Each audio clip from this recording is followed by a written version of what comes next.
fast. I text you back. If it's gross misdemeanor and 2 treatments, I'm okay with that. Damn. What's that? I don't know.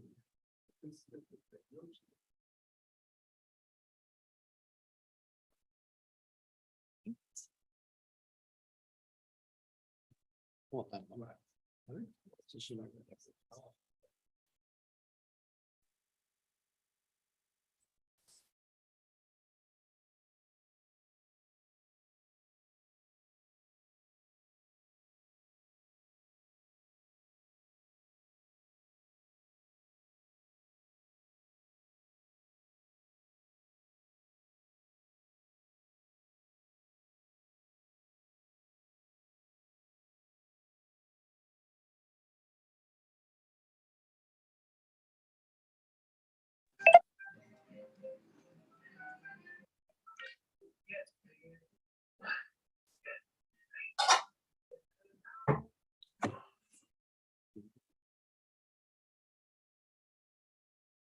Good evening, everyone. Welcome to the council meeting of May 6, 2023. Well, rise for the pledge, please. Allegiance to the flag of the United States of America, to the republic for which it stands, one nation, under God, indivisible, with liberty and justice for all. Donna, can you do a roll call, please? I will. Councilmember Bode. Here. Councilmember Sherman. Here. Councilmember Gutierrez. Here. Marinesco. Here. Deputy Mayor Schmidt. Here. Councilmember McDowell. Present. And Councilmember Peterson. Here. Thank you, Donna. You're welcome. Does council have any late changes to the agenda? No. I'd like just to make a couple comments. I'd like to thank the Shelton Police Department, the Sheriff's Department, Squaxin Island Tribe, MACECOM, and all first responders, the fire department even that showed up for our swatting incident at Shelton High School. That was believed to be a true event, and those first responders went in within minutes and got, swept classrooms and properties and kept everything under control. Even our fire chief was calming parents down on the road, and I really appreciate the hard work that went into that. And Joe has a few comments about MACECOM as well. Yeah, I just also want to highlight the good job by our 911 dispatchers and call takers. Did a fantastic job, and just kind of put things into perspective. At any given moment, we have 3 911 call takers and dispatchers on taking care of fire law EMS for Mason County. And they dispatch for tribal, city, county law enforcement agencies, as well as all of our fire districts and EMS providers. The dispatcher that took the call initially, she's very, very new, still kind of in training, did a fantastic job. And the team around her is doing a great job of bringing her up to speed. So I just want to say thanks to Barb, Hillary, Anne-Marie, and Katie, and just a fantastic job by the team. And it's a real incident until it's not. And I appreciate the way everybody handled it. I know that there's some work to be done between all the organizations. There always will be lessons learned. But I look forward to supporting the change and making sure that we have strong response plans for an event like this, because it's not a matter of if, it's when, and being prepared is the best thing that we can do. So thanks. Does the other council members have anything to say? All I right. didn't know too much about it until after it happened, but I just very proud of first responders in Shelton and Mason County, and the leaders we have in place for those. So thank you very much. Thank you. Chief Houston, would you like to share anything? Good evening, council. I just wanted to take this opportunity because the sheriff wasn't able to make it tonight. But I wanted to recognize Sergeant Brian Spira, who was one of the first people that arrived on scene. In our training, when we do active shooter, one of the things that we talk about is that those first people that get there, they are in charge until somebody else gets there that outranks them to take over. But that doesn't necessarily mean if somebody higher ranking gets there that you're going to take over if the person that initiated the response is doing a great job. So I'm here to tell you that several people that outranked Sergeant Spira showed up after him, but he did such a great job organizing that tactical response into the school. We had people in the school within 3 minutes of that call coming out. And we were able to clear that entire school inside and outside in an hour and 26 minutes, which is pretty remarkable depending on the size and the amount of people that we had. At one point, there were more than 20 cops that were there, and I had no idea we would have that many that were that available. But it was a great opportunity for us to see what it would really look like if it was real. So I just want to make sure that we recognized him because he threw all of that together very quickly and did a great job. Sergeant Spears from the sheriff's office. Yes, he's amazing. County Sheriff's Office. And thank you again as the mayor and as a parent with a junior in high school. I really appreciate you guys going in and all the first responders and taking care of that situation and getting it under control. Thank you. All right, council have any board reports to share?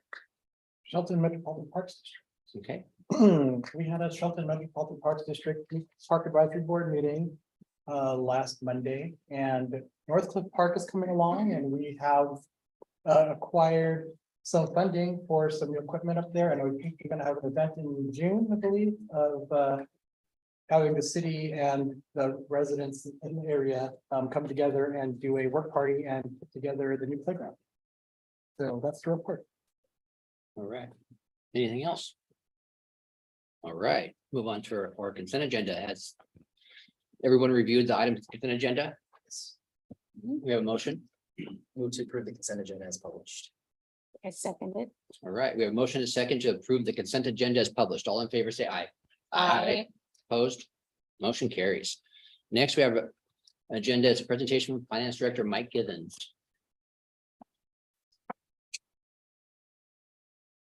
Good evening, Mayor, Deputy Mayor, and members of council. Tonight, I'm talking about the March financial report. Just to spend a little bit of time on the general fund, because that's the area that we've been looking at most carefully lately. So I'm gonna just run through at first here, the revenues. I monitor the revenue and expenses regularly, I would say pretty much daily, to just see what's happening, particularly in the general fund.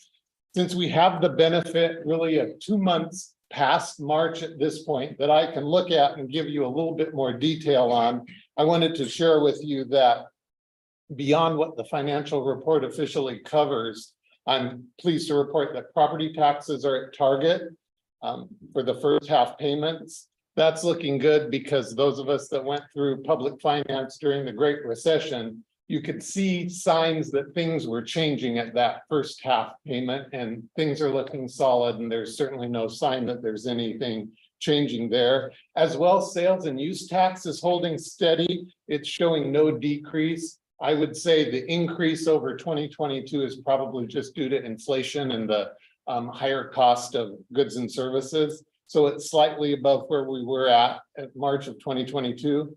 And again, I can look out a little bit more because we also have April receipts in there at this point.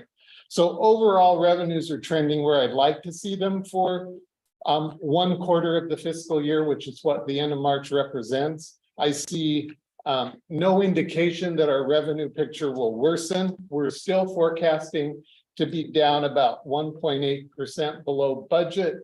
We'll update that certainly if we see any changes, but as long as the economic conditions stay as they are today and have been for the first quarter of 2023, I don't see any change in that picture, which is good news. I certainly wouldn't want it to get any less.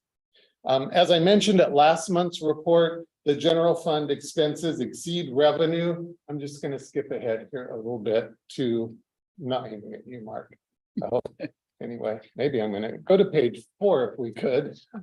Might get an assist here. As I mentioned, where the expenses exceed revenue, the real concern exists is that many of those expenses are ongoing in nature, which is where we're really giving some careful consideration to during the current fiscal year. We're trying to make deliberate decisions to decrease this year to bring those ongoing expenses more in line with revenue so that we're sustainable. And that's our goal with that. Certainly, if there's some one-time projects we have, we would look at those as we have in our policy as things to do with that one-time money. Page 4, which we're at, of the financial report shows this really clearly, where in our budget, our expenses are exceeding revenue. We're estimating revenue for 2023 to come in at just over 14.1 million, and we're estimating expenses to be at just over 16 million. This really hasn't changed since last month's report. It leaves a difference of just over 1.9 million. In other words, expenses exceed revenue. And so, as I stated, my biggest concern is that much of that is overages in ongoing expenses. Ongoing commitment to expenses like personnel, software, even professional services that the city's dependent on need to be budgeted to be within our anticipated revenue. And that's what we are really trying to be mindful of at the leadership team right now, and really monitor our expenses going forward. On page 4, you'll also notice that at the lower half, we have expenses by department. And I just wanted to have you take a look at almost towards the bottom is the police department. So sometimes there's I think a little bit of a misconception that if we have open positions, we're automatically saving money. But in particular with the police department, where they have 3 open positions and have had some open positions for much of the year, you'll notice we're estimating actual 2023 expenditures at just over 3.9 million, which is over adopted budget by about $17,000. And you might assume we'd have some significant savings there because of the open positions, but we have to fill those positions with overtime to make sure we're meeting minimums. We have events happen, shootings, events like last Thursday that end up costing more. So just because we have open positions doesn't mean we're automatically having savings. And Chief Beeson and Captain Kostad monitor overtime judiciously and make sure that it's monitored, but they have to have minimums. We have events that are out of their control. So we don't necessarily realize that savings there that you might think we do. And that was one area I wanted to just point out, because as in particular, you as council members, you know, where we have some openings and where you might wonder, well, why are you estimating that to be what it is? And that's what we're taking into account, is really looking at where our costs are going to be realistically, so that we're not assuming we'll have savings where we might not, to really give us a clear picture. At the bottom line, we're estimating using what we know of as of the March closing of our financial month, and the ending balance of the general fund will be just over 3.144 million, which is just under the 20% target set by you as council. And again, that's using ending fund balance from 2022 for ongoing expenses. So we'll be bringing you a supplemental budget next month that makes some recommendations for changes to begin to bring some of those ongoing expenses into line more, and we'll detail that more in depth with you as that happens. The rest of the financial report, Mike, Joe had a question really before you. Oh, You I'm can sorry. finish. I got just a, Oh, okay. sorry, go ahead, finish. Okay. So the rest of the financial report goes through the other funds. I did, I'm focusing a lot on the general fund. I did want to just mention to you that there's nothing unexpected happening with them, where we are estimating an unfavorable balance on or variance on some of those funds. It's primarily due to the need to make corrections to the budget, and we will likely bring a second supplemental to you once we have more firm costs, and in particular, where we will need to probably make some adjustments where you're seeing that negative variance would be the solid waste fund due to the C Street project, the capital projects fund for the Civic Center parking lot, and the sewer fund to add more for the land purchase, and likely the Western Gateway project. And that's just to really balance out both the revenues where we're going to get more grant money, and then the expenses as those come in true to getting those professional service lines and contractor costs in. And I don't want to bring it to you multiple times, take it one way just to bring it back then once the project's finished.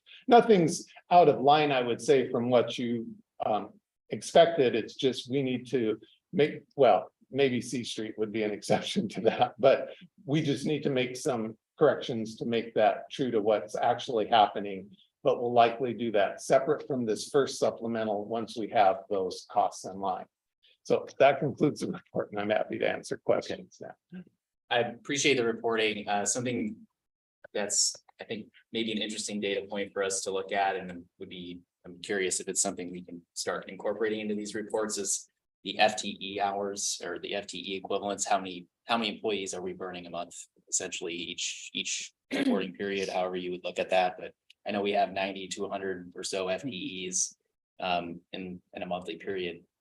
How many of the 90 or 100 are, what does that FTE rate look like? So we can kind of take a look. As in filled positions at that time. Yeah. Filled versus budgeted, Well, I mean, or 100 FTE worked full-time, nobody took any days off, the report would show 100 or something like that, right? And then.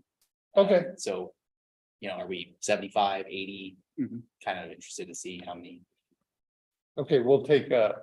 you understand maybe what I'm asking? Yep, Yeah, I think I do. yeah.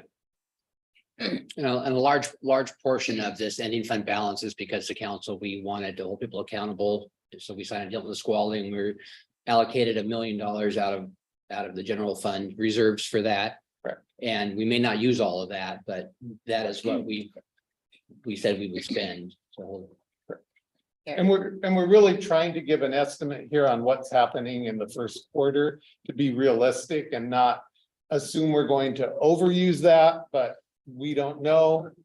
Just as you stated, what's going to happen, but we're trying to really give a pretty, as close as we can, estimate to what we're seeing as the trend, but honestly, that could change and we could be way off, but we're trying to do our best in that estimate. yes, Kathy. I have a little concern about the fines and penalty one and the B and O. Yes. Why is that as large negative as it is? So B and O, we estimated that one of our larger payers into the business and occupation tax would be doing more than they actually are. And so we're estimating that to be truly what we're seeing each month. And so we over budgeted. So we're bringing that more in line to be in more of a realistic match to what that large contributor to the B and O tax revenue item is actually paying.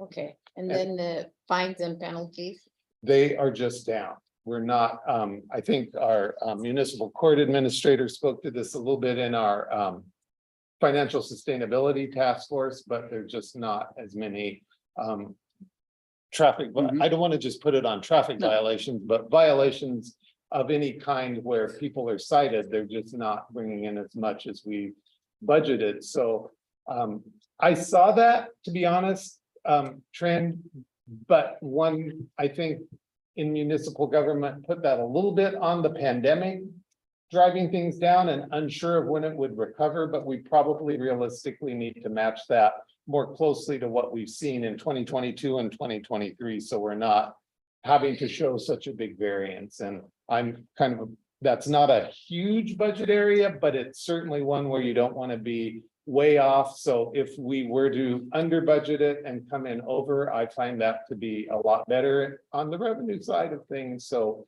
we'll bring you something that's a little bit more in line next year. okay, thank you. Yes. And can you refresh my memory of what non-departmental means? Sure, those are the costs for largely those of us in finance, human resources, information technology, the city manager's office to adequately charge out across departments. Evenly, fairly. Thank you. I just Equity. couldn't remember. And we're spending a lot more on engineers right now because we don't have one. We're outsourcing. On an hourly basis, I think that's an accurate statement, whether we're putting, 2,040 hours worth of engineering services out there as we would full-time FTE, not necessarily, but yes, if you're looking at strictly an an hour of an in-house engineer compared to an hour of a contracted engineer, yes, we're paying more. All right. Any other questions? Thank you, Mike. Thank you very much. Now Executive Director Cheryl Haywood has an update for us about Timberland Regional Library. Hi there, can you hear me? Yes. Look at her. Awesome. Awesome. Okay. Good evening, Mayor Onisco and Deputy Mayor Schmidt and council members. Thank you for this opportunity to provide to you the 2022 State of Timberland Regional Library and several 2023 initiatives. As you know, Timberland Regional Library serves 550,000 people in Mason, Pacific, Lewis, Grace Harbor, and Thurston counties. With me this evening is Dr. Ken Sebi, trustee for Mason County and our current Board of Trustees president, and Aaron Stumpf, Shelton Library Manager. You should have received Timberland Regional Library's 2022 annual report, also available at trl.org. I want to take this opportunity to thank the 245 staff across the 29 libraries in the 5 counties for their continued resilience, collaboration, and can-do-itness both last year and into this year. So here are some of the highlights from 2022. First off, I want to mention that Shelton Timberland Library had a massive refresh, great partnership with the city of Shelton. Our Board of Trustees in the fall of 2020 agreed to help out cities, if we had the funding, to help out cities that needed help to keep up with maintenance and so on. And so we worked with the city and partnered with the city to the tune of $500,000. $250,000 was for the new furniture, bookshelves, carpet, paint, and all that. And then $250,000 was the time of our staff to do all those major upgrades at the library. So I encourage you to check it out. It's a beautiful, beautiful new library. We also partnered with the city and updated the bathrooms with a gift that we had received that was specifically earmarked for the Shelton Timberland Library. So we did that the year before. Also last year in 2022, we had a 12% increase in new library open hours at the 29 libraries. And for Shelton, that means 9 to 6 Monday through Saturday. And just recently, they opened up on Sundays from 10 to 4. Last summer, there was a return to in-person summer library program, which goes June 1st to August 31st. And of course, that's coming up right again. Last year, 9,603 people attended over 652 programs. And people got to walk along 15 story trails that we started during the pandemic. So more to come on the summer library program, again, June 1st to August 31st. We also had back to in-person story times last fall, baby times, toddler story times, preschool and family story times. All these programs that I'm mentioning to you fairly quickly, you can find out more by going to trl.org and looking at our programming schedule, which is really robust. Last year, we introduced an early literacy activity for ages birth to 6 and their parents and caregivers. It's called Grow a Reader for both in English and in Spanish. And you can go to any one of our libraries to pick up the keepsake where you can track your child's favorite books as the child grows older. Late last year, we introduced iPads for in-library use at all libraries for people to check out, use in the library to access our online resources. Last year, we expanded the Library of Things to include new stargazing kits, new kitchen tools, new plankton kits that come with microscopes, thanks to the Pacific Shellfish Institute, and early math backpacks, ages 3 through 8, with a grant from the Capital STEM Alliance. And so these particular math backpacks, there are 10 of them at the Shelton Library for checking out. We also added additional fishing kits because of their popularity, and we have check out or Discover Washington kits with Discover passes thanks to the Washington State Park Foundation. We also added expanded access hours. So this is for people now ages 14 years of age and older, where you can access the library beyond the time the library staff are there. So that would be 7 a.m. to 8 p.m. daily, including Sundays and holidays. So you get one key card that you can access the following libraries at the times I just mentioned: Hoodsport, Packwood, Naselle, Ocean Park, McCleary, Elma, and in about a month from now, Ilwaco. Okay, so last fall, we issued 5,423 new library cards during September's library card sign-up month. And during that month, we provided 6 new library card designs. Well, starting June 1st of this year, going to July 15th, there will be a library card design contest for birth to 5, 6 to 11, and 12 to 18. There will be a winner in each category, and then we're going to take the 3 winners and create new library card designs for September's library card sign up month. In terms of usage, physical checkouts for the Shelton Library users went up by 2% in 2022 to 111,805 physical items checked out. Overdrive, which is the downloadable ebooks, e-audiobooks, and access to over 4,000 e-magazines, went up by 8% to 89,614 Overdrive checkouts.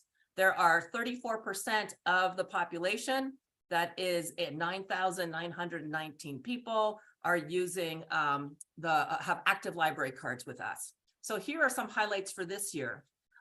We are partnering with Child Care Action Council for Mason and Thurston County, and we are really partnering and advocating, supporting the Dolly Parton Imagination Library, which focuses on children birth to 5. Where they receive a free book monthly until they turn the age of 5. So you can go to Child Care Action Council's website or trl.org or Dolly Parton Imagination Library and sign up your child there. Wanted to mention that we are deeply involved in the Mason County Broadband Action Team. We have been working on Timberland's digital equity resources that is due to the Department of Commerce at the state level on June 14th. And lastly, we have an event that's going on that's free. Everyone's invited. It's on May 25th on Thursday from 9 a.m. to noon. It's called Moving Forward Together, Mental Health in the Region. Learn about our community's mental and social emotional health and opportunities for STEM education and family wage careers. As always, I would like to end on a quote that is relevant to the times we are living in. Libraries will get you through times of no money. Better than money will get you through times of no libraries. Thank you again for this opportunity. Do you have any questions? All right, any comments or questions? Thank you. Thank you. I do.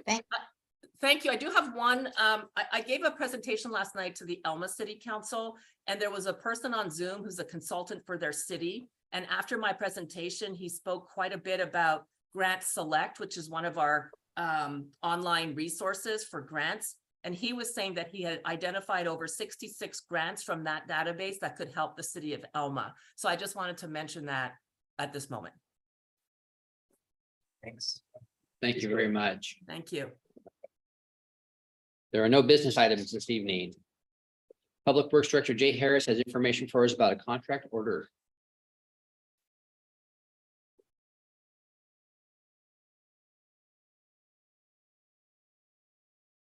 Good evening, Mayor, Deputy Mayor, Council. Jay Harris, your Public Works Director. So the C Street landfill, I gave you folks an update a couple weeks ago, showed you some pictures of tremendous earth moving and excavation. So some real good news to report on site that the landfill waste was all removed from the Miles property about a week and a half ago. And we were able to put a cap of on-site material on it to stabilize it because it was really wet material. Mother Nature has cooperated very, very well. These warm days has really helped this earth moving project. And the contractor, Brumfield Construction, has put down the liner over the top of the whole thing and is compacting 2 feet of basically a clay material that is the impermeable layer. Be done with that in a couple of weeks, and then the next steps are to put topsoil down, fencing, probably hold off on the hydro seeding until after the summer months. That way the grass, because the grass could germinate and then the heat kills it, right? So it's like we're going to hold off on that. But things are going good. But the offsite, the Miles cost to remove the Miles roadway, to excavate the waste out of the Miles area, bring it to the site, backfill that with on-site material, put the road back in again. We were able to actually reduce the cost on putting the road back in again, also that the road was way up in the air for one reason or another. And we kept it under control, kept it not as high. It doesn't look like a big dike anymore. And so that was very helpful. That Miles allowed us to put it in that little more fitting. But the resolution you have before you tonight is for Aspect Consulting Contract Change Order number 2 for $121,564 for the additional cleanup, construction, design, and oversight. And there was no changes to the resolution since the last meeting. Thank you. Donna, anyone with public comment? No, we don't, Mr. Mayor. Anybody in the audience want to speak on this issue? All right, maybe have a reading of resolution number 1271-0423. Resolution number 1271-0423. A resolution of the City Council of the City of Shelton, Washington, authorizing the city manager to approve contract change order number 2 to the C Street Landfill Environmental Cleanup Construction Planning Contract with Aspect Consulting LLC. Thank you, Donna. Do we have a motion? I move to adopt resolution number 1271-0423 as presented. Second. All right, comments or questions? We have a motion and a second to adopt resolution 1271-0423 as presented. All in favor, say aye. Aye. Opposed, motion carries. All right. Recreation Coordinator Jordan has the details for us about the Civic Center rotating art gallery. Thank you, Mayor, Deputy Mayor and Mayors of Council. Tonight, I am bringing you recommended artwork by the Arts Commission for the upcoming rotating art gallery. The city did a call to artists through different socials and media, through website work, and then artists' proposal submittals were due by April 28th. We had a total of 4 artists submit their artwork, and the Arts Commission juried on May 3rd to review those artwork. And then the art upon approval will be hung on May 31st and up through August 31st, 2023. And upon approval tonight, they will be hung and hopefully they are approved. All right. Donna, anyone sign up for public comment?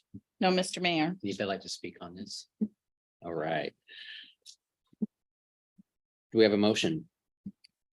Move to approve Shelton Arts Commissioner's recommendation for placement in the Civic Center rotating art gallery.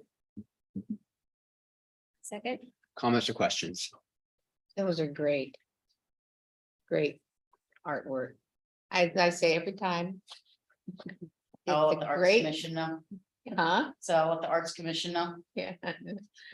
That wall is perfect for the arts.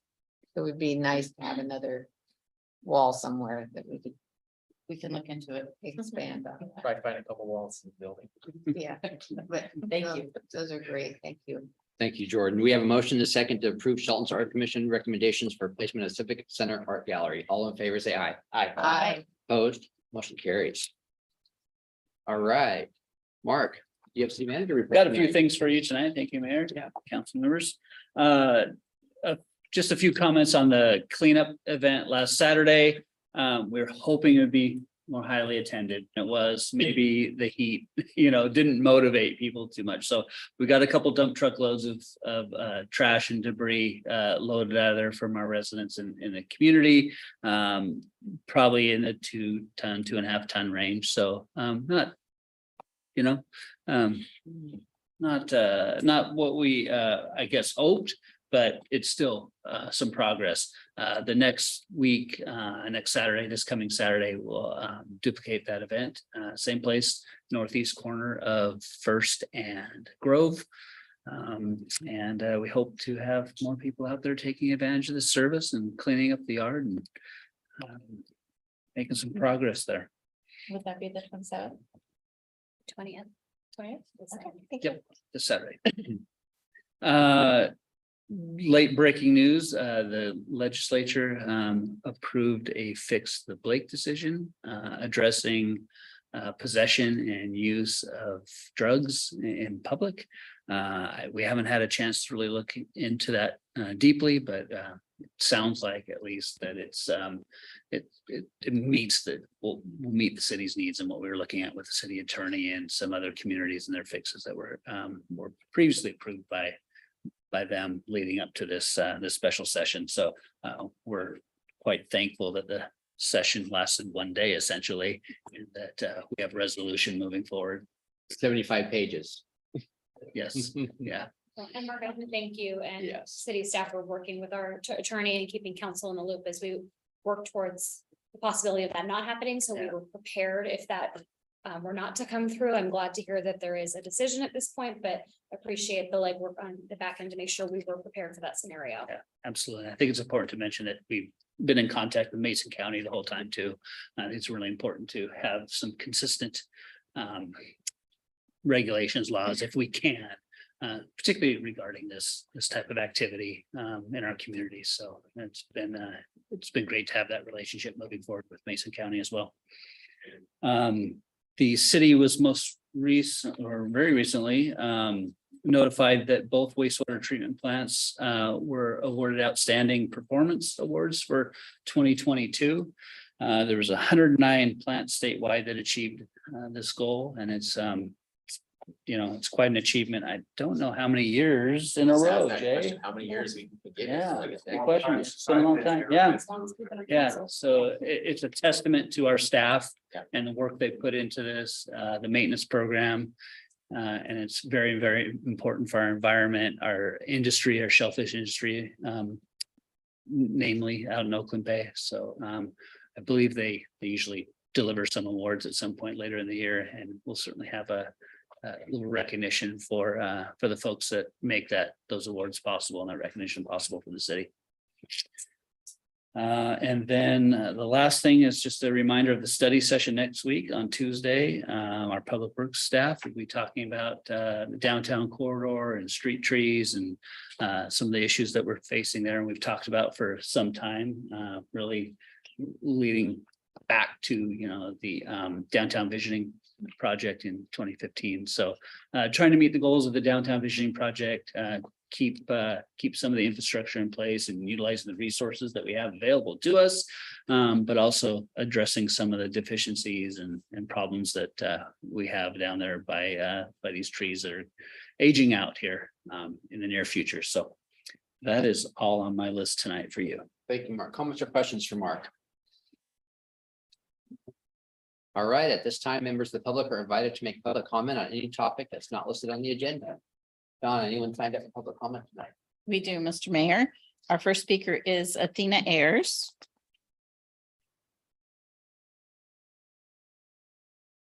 Good evening, Mayor, Deputy Mayor, and City Council members.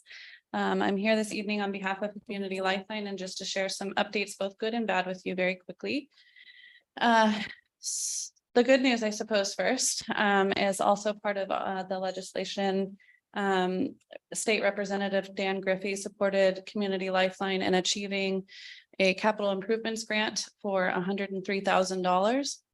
So we are excited about that, and we'll be moving forward with capital improvements necessary for increasing capacity and reapplying for the CUP hearing before the end of June. Obviously, that will be public knowledge, and I would encourage anybody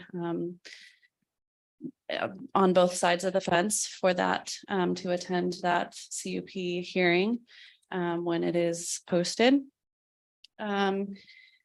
And in the meantime, we'll be working on the capital improvements such as lighting and security and building improvements that increase the safety and well-being of not just our participants, but also the community surrounding the area. So we'll keep you posted on those updates as well. Some of the very quick challenges that I wanted to present to you and maybe put on your radar as far as community needs within the city of Shelton is probably something that's come up before as far as respite care. There is a large narrative around people who are struggling with homelessness that they are actively using or severely mentally ill. And sometimes in some cases that is true. But there is a whole bunch of people who do not get heard or recognized in their experience. And part of that is our elderly population who are dealing with chronic health conditions, people who are declining cognitively due to age and other health conditions, Right now, we have two elderly participants. One is 71, the other is 64. One is unable to control their bowel movements or make it to the bathroom in time. They struggle with a variety of things. And in addition is having their finances stolen from them by a family member that has been reported to APS, but unfortunately they're backed up through November. And so these people just kind of fall through the cracks and oftentimes decline, unable to return to a healthy place from that. Our other participant is 64 years old. That person is suffering from a severe TBI and also the beginning stages of dementia. They become aggressive and angry when they are in that state of confusion and sometimes lash out and can be challenging to deal with.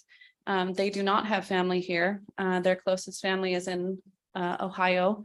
And so although that case has also been reported to APS, again, they're backed up until November. So we really, really need a respite care or some kind of transitional place for folks. Thank you. Tina, can you hold on for 1 second? I'll talk to you after. Okay. Yeah. Thanks. All right. Our next speaker is Dean Jewett.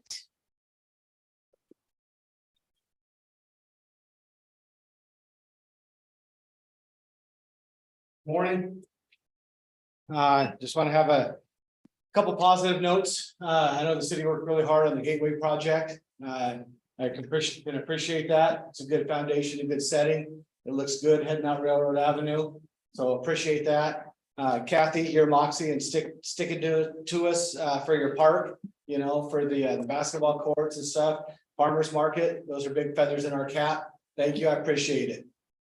I want to talk about several things actually. We talked about cost overruns. I had a meeting with Mark Ziegler here the other day. I come from the telecom world, a huge telecom world. And we were always the contractor. So we were an outsourced contractor. So we were used when a cable company needed a tool. Okay, so we were outsourced, they use that tool and then they put that tool back down. I'm not quite sure why we can't do that in the city of Shelton. Let's outsource some of these things that we don't have. Police officers, security forces. You know, you have all kinds of things that we get outsourced to that. Transportation to the Nisqually jail. I find that we know that maybe we're not going to spend all the $1 million. We should be spending $2 million. We have enough individuals running around town causing mayhem that we can definitely, you know, get those people over there, but then there's staffing, there's shortages, there's everything else. Fines and violation, Kathy, you asked about that. Those should be double. You know, why aren't we doing that? Talking to Judge Greer, you know, he's got a good program going. People are starting to show up and do community service. So just because, you know, we have this two-tier justice system where, you know, somebody that's homelessness doesn't get affected, or somebody can actually pay a fine, they're the ones that get affected. That's ridiculous. We have nighttime officers, daytime officers that aren't communicating with bed space. We got bed space that isn't reported accurately. These things need to have, somebody needs to take the bull by the horns and get accurate data, accurate information. Culture is set from the top down. So if that's Chief Beeson having those conversations with the officers, I hear from rank and file officers every day that there's miscommunications on how they handle things. So we have, you know, I talked about it last time, 25, or there was a guy sleeping in the park for 25 days. We got the parks getting overran again. I mean, what are we gonna do? This is, you know, I don't understand it. Just an FYI, you got a 10-acre shellfish thing that's gonna be going into Oakland Bay. Just wanna make sure the city's aware of that. We understand that. That's a great big recreational area for us to use. Eric, you sail out there. I learned how to sail out there. Do we really want 10 acres? Let's talk about it. Hearings examiner. They want to take the $100,000 and try to increase the bed space. 35 bed spaces already gives us what we have. Do we want to take that up to 50? Remember what the hearings examiner said? It's like adding gasoline on a fire. Thank you. All right, Donna, anyone else? And we have one more speaker via Zoom, and that's Colleen Carmichael. Good evening, Mayor Inesco, Vice Mayor Schmidt, and fellow council members. I'm Colleen Carmichael. I'm the Executive Director for Quixote Communities. I know there's been some mention of defecation out in the city, and I did find some research that had been done by the University of California, Berkeley Division of Health and Human Services. They did a study from 2014 to 2020, and they used calls captured through what is 311, which is a municipal service that people can call to report seeing feces on the streets. And the objective of this study was to access the impact of public restroom interventions on the reports to see if there was a decrease in those incidences.